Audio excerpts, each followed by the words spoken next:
شروع کرتا ہوں اللہ کے نام سے جو نہایت مہربان اور بے حد رحم والا ہے۔ اس ویڈیو میں حضرت آدم علیہ السلام کی دعا اور اس کا پس منظر بتایا جائے گا۔ جب حضرت آدم علیہ السلام سے خطا ہوئی تو آپ نے یہ دعا مانگی، اے ہمارے رب، ہم نے اپنے اوپر ظلم کیا اور اگر آپ نے ہم سے درگزر نہ فرمایا اور رحم نہ کیا تو یقیناً ہم تباہ ہو جائیں گے۔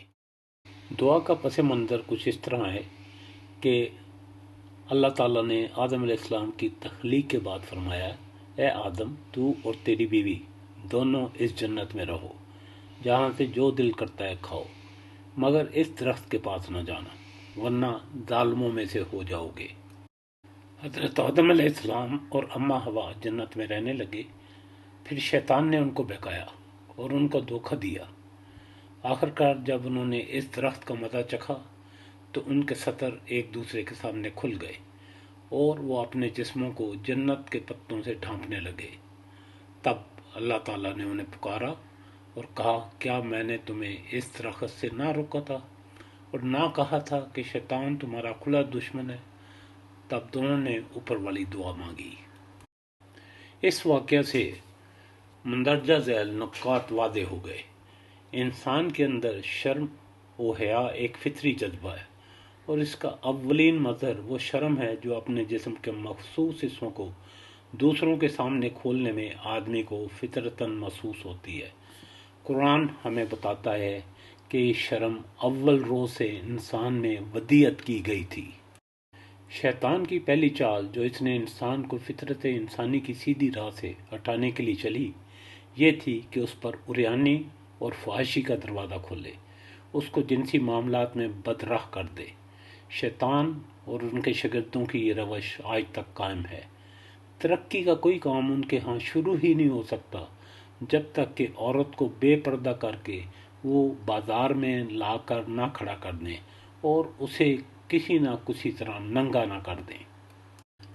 عام طور پر یہ جو کہانی مشہور ہو گئی کہ شیطان نے پہلے حضرت حوا علیہ السلام کو دھوکہ دیا اور پھر انہیں حضرت آدم علیہ السلام کو پھانسنے کے لیے اعلی کار بنایا، قرآن اس کی تردید کرتا ہے۔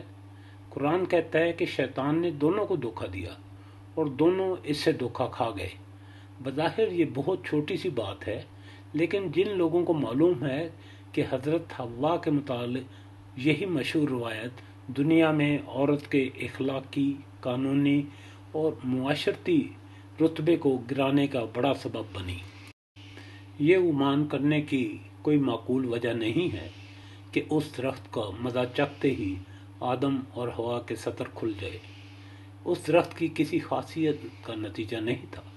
در حقیقت یہ اللہ تعالیٰ کی نافرمانی کے سوا کسی اور چیز کا نتیجہ نہیں تھا۔ اللہ تعالیٰ نے پہلے ان کا سطر اپنے انتظام سے ڈھانکا تھا۔ جب انہوں نے حکم کی خلاف ورزی کی تو اللہ تعالیٰ کی حفاظت ان سے ہٹا لی گئی، ان کا پردہ کھول دیا گیا اور انہیں خود ان کے اپنے نفس کے حوالے کر دیا گیا کہ اپنی پردہ پوشی کا انتظام خود کریں۔ یہ بات واضح ہو گئی کہ انسان جب اللہ تعالیٰ کی نافرمانی کرے گا تو دیر یا سویر اس کا پردہ کھل کر رہے گا، اور یہ کہ انسان کے ساتھ خدا کی تائید اس وقت تک ہے جب تک وہ خدا کا فرما بردار رہے گا۔ نافرمانی کے بعد اسے خدا کی تائید حاصل نہ رہے گی اور اس کو اپنے نفس کے حوالے کر دیا جائے گا۔ متعدد احادیث میں نبی صلی اللہ علیہ وسلم نے ایک دعا فرمائی، خدایا میں تیری رحمت کا امیدوار ہوں، بس مجھے ایک لمحہ کے لیے بھی میرے نفس کے حوالے نہ کرنا۔